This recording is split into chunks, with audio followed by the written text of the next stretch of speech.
दोस्तों आपने माजा और फ्रूटी का तो गर्मियों में काफी मजा लिया ही होगा।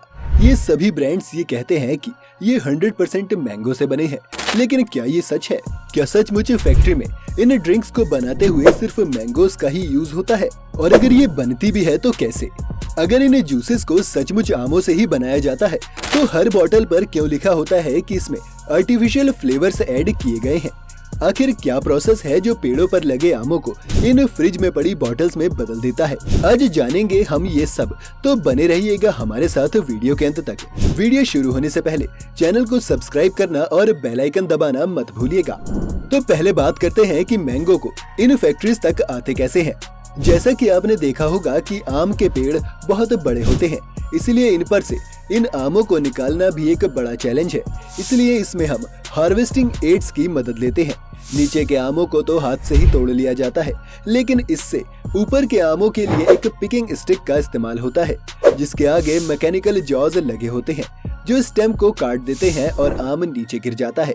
इससे भी ऊंचे आमों के लिए एक हाइड्रोलिक लेडर का इस्तेमाल किया जा सकता है, जो एक क्रेन से अटैच्ड होती है।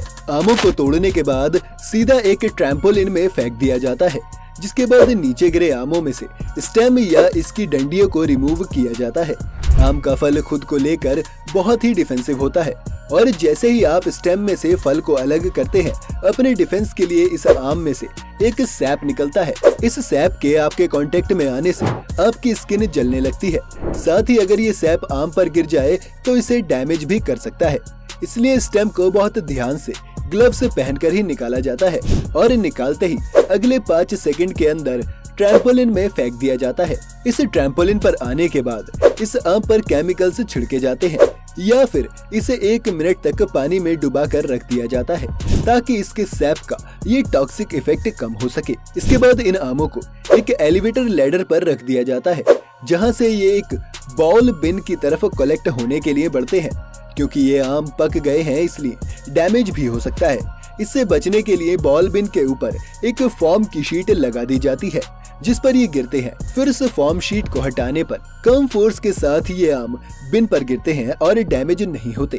इसके बाद इन्हें स्टोर करने के लिए बड़े बड़े स्टोर हाउस में भेज दिया जाता है, और यहाँ से फिर ये फाइनली जूस बनाने के लिए फैक्ट्री में भेज दिए जाते हैं। ट्रक भर कर आम जब फैक्ट्री में आते हैं तो इन्हें अनलोड करने के बाद एक वॉशिंग प्रोसेस से गुजारा जाता है, जिसमें पानी में बहते बहते ये आम फैक्ट्री के अंदर आते हैं।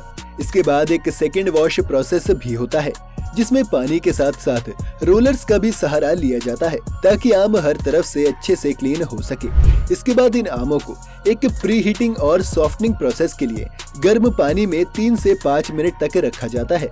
ऐसा करने से आमों पर मौजूद पॉलीफेनॉल ऑक्सीडेज को रिमूव किया जा सकता है।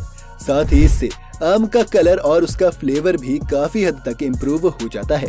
इन आमों के साफ होने के बाद कन्वेयर बेल्ट पर चलते हुए ये आम रोलर्स पर गिरते हैं, जिसके आसपास फैक्ट्री के कर्मचारी मौजूद होते हैं। सबसे पहले ये कर्मचारी इन आमों का विजुअल इंस्पेक्शन करते हुए डैमेजेस को चेक करते हैं। अगर कोई भी आम अच्छी क्वालिटी का नहीं है या डैमेज हो गया है तो उसे लाइन से बाहर कर दिया जाता है, और बाकी आमों को उसी लाइन पर छोड़ देते हैं। फिर कर्मचारी इन बचे हुए आमों की टिप्स या ऊपरी भाग को काट देते हैं। यहाँ से ये आम कन्वेयर पर ही आगे बढ़ते हुए एक डेस्टोनिंग मशीन तक पहुँच जाते हैं। ये डेस्टोनिंग मशीन बिना किसी वेस्टेज के बहुत ही एफिशिएंट तरीके से आमों की गुठलियाँ और उसके छिलके को रिमूव कर देती है, जिसके बाद ये एक पल्पिंग और एक्सट्रैक्टर मशीन के अंदर चले जाते हैं। इस मशीन में ये आम से जूस में बदल जाते हैं। अब इसमें 2 तरह के जूसों की कैटेगरी बन जाती है, विद और विदाउट पल्प। इन दोनों ही तरह के जूसेस को निकालने के लिए अलग अलग तरह के फिल्टर से लगाए जाते हैं। इस जूस को निकालने के बाद अब बारी है इसे एक जूस डिग्रेसर में भेजने की, जहां पर इस जूस में से सभी एयर पार्टिकल्स को रिमूव किया जाता है, ताकि जूस में ट्रैप्ड ऑक्सीजन इसे ऑक्सीडाइज्ड करके खराब न कर दे। डिग्रेसिंग मशीन में ये जूस 90 से 95 डिग्री सेल्सियस के तापमान पर 10 से 15 मिनट तक रहता है।